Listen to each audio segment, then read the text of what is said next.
आप सभी को मेरा नमस्कार। मैं साइकोलॉजिस्ट तेजश्री और एम्पावर्ड माइंड के थ्रू लोगों को की सर्विस करना चाहती हूँ और कर रही हूँ। बेसिकली मेरा उद्देश्य ये है कि ज़्यादा से ज़्यादा लोगों तक अपने स्किल, अपने नॉलेज, अपने सेवा के भाव से उनके लाइफ को बेटर बनाने में अपना कंट्रीब्यूशन दे सकूँ। ऑफ कोर्स ये मेरा प्रोफेशन है, मगर मैं ये भी मान के चलती हूँ कि ये ज़िंदगी जीने का बेहतरीन तरीका भी है मेरे लिए, जो मैं बेस्ट कर सकती हूँ।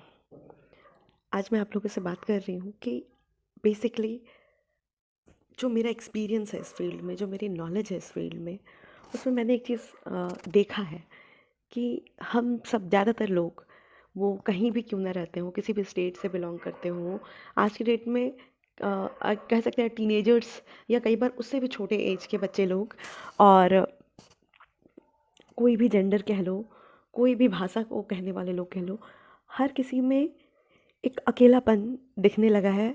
ये फीलिंग कि मुझे कोई नहीं समझता, ये फीलिंग कि मतलब मैं शायद किसी के लिए बहुत ज़्यादा इम्पोर्टेंट नहीं हूँ।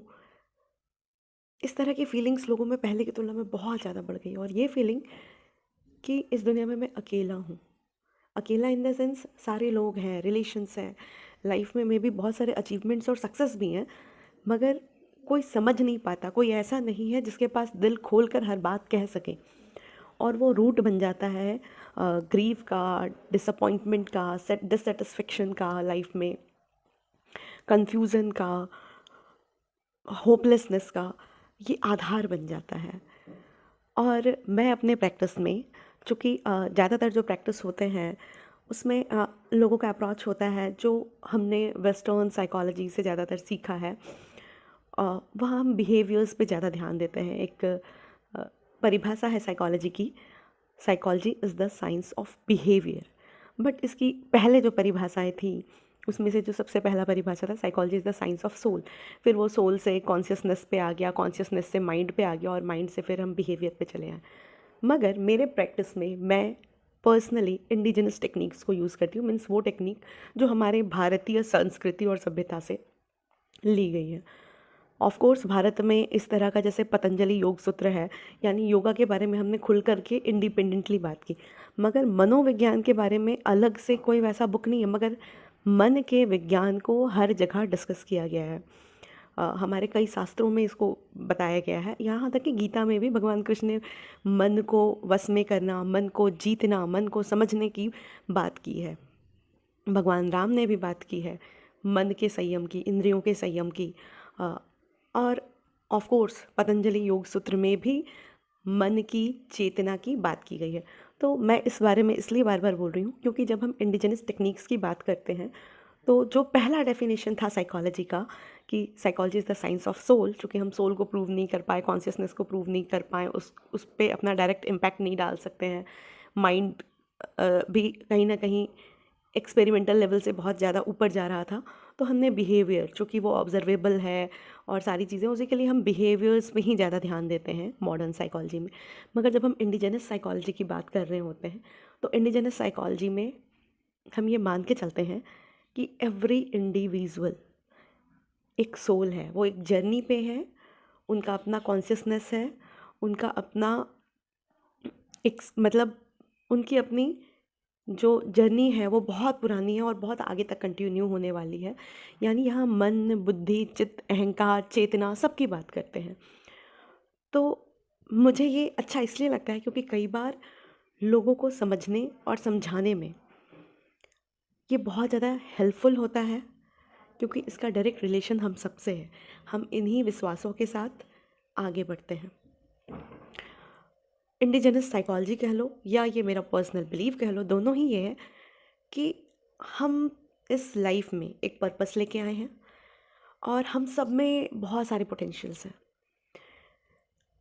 इंडिपेंडेंट ऑफ कि हम कौन हैं, हम कहाँ हैं, हम किस सर्कमस्टांसेस में हैं। हमारे लिए हमेशा अनलिमिटेड पॉसिबिलिटीज़ के ऑप्शंस खुले हुए हैं, और हर एक चीज़ के पीछे एक बेहतर कारण हो सकता है। और इन चीज़ों से उबरने के भी सिर्फ बिहेवियरल एस्पेक्ट के अलावा हमारे बिलीव में क्या चीज़ें चल रही हैं, हमारी विश्वासों में क्या चीज़ें गढ़ गई हैं, कहीं हमें उससे बाहर देखने की तो ज़रूरत नहीं है, उसके अलावा चीज़ों पे तो ध्यान देने की ज़रूरत नहीं है। जहाँ हम कार्मिक जर्नी की भी बात करते हैं, मतलब कई बार कुछ सिचुएशंस ऐसे होते हैं जहाँ हमारा कोई रोल नहीं है, जहाँ हमारा कोई कंट्रोल नहीं है। फॉर एग्ज़ाम्पल डेथ, एक्सीडेंट, मेरी सारे एफ़र्ट्स कहीं और थे, किसी और रिज़ल्ट के लिए थे, बट एब्सोल्यूटली अनएक्सपेक्टेड कुछ हो गया और अनडिज़ायर्ड हो गया। तो वहाँ हो सकता है कि हम अगर कार्मिक रिलेशंस को समझ सकें तो हम अपनी लाइफ में आगे जा सकेंगे।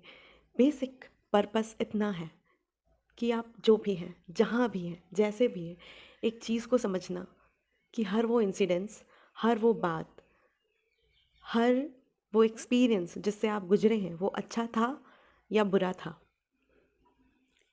उसके पीछे कोई पर्पस था, और आप उस अच्छे या बुरे इंसिडेंट से, उस अच्छी या बुरी लर्निंग से, उस अच्छे या बुरे एक्सपीरियंस से कहीं गुना बड़े हैं।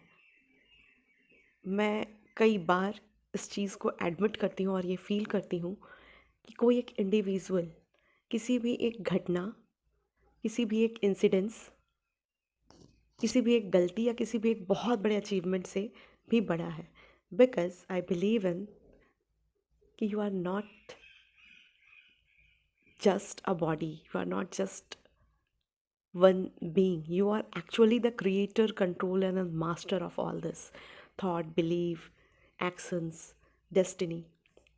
तो हम यहाँ एम्पावर्ड माइंड में मिलकर काम करते हैं अपनी लाइफ को बेटर बनाने के लिए। और चूँकि हम सबके अंदर वो पोटेंशियल है, कई बार मैंने ये नोटिस किया है कि लोग वो कर रहे होते हैं जो वो करना नहीं चाहते, किसी प्रेशर में, किसी डिज़ायर को फुलफ़िल करने के लिए, किसी कंडीशन में, सोसाइटी के नॉर्म्स को मान करके, इन सारे रीज़न्स के कारण वो कई बार कुछ ऐसा कर रहे होते हैं जिसको वो करना नहीं चाहते हैं। Internally extremely dissatisfied, hopeless, confused.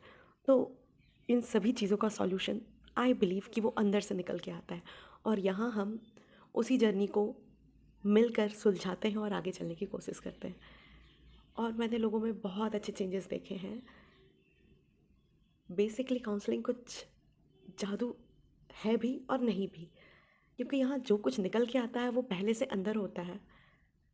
बस ये वैसी चीज़ है जैसे कमरे में खजाना भरा हुआ हो, मगर अंधेरा इतना हो कि हमें वो चुभ रहा हो, क्योंकि हमें ये लग रहा हो कि वो कंकड़ पत्थर है।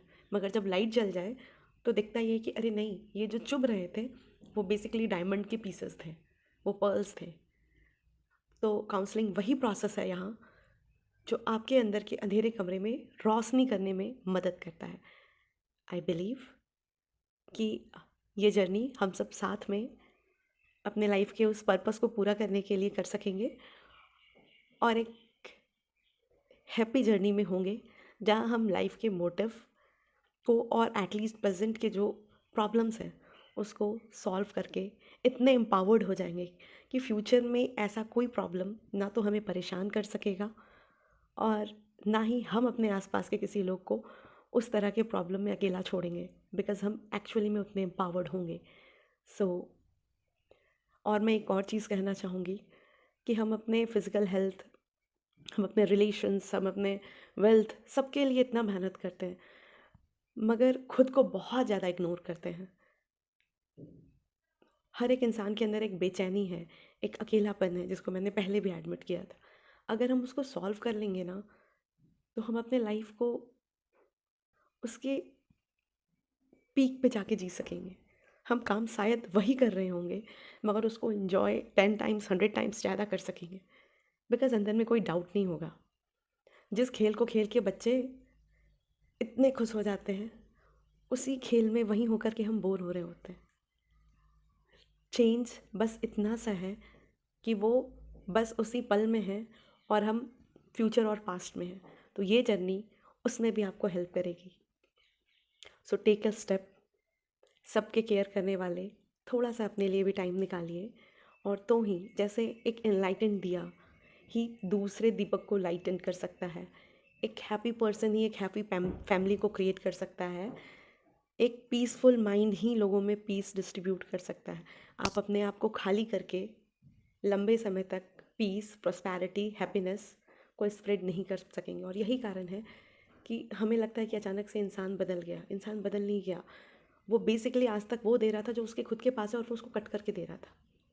बट हम एक प्लांट की तरह अगर ग्रो करेंगे तो प्लांट्स में फ्रूट वही आते हैं जब वो अपने आप को सफिशिएंट दे चुका होता है। एक्स्ट्रा चीज़ फ्रूट्स के फॉर्म में वो यूनिवर्स को डिस्ट्रीब्यूट करता है।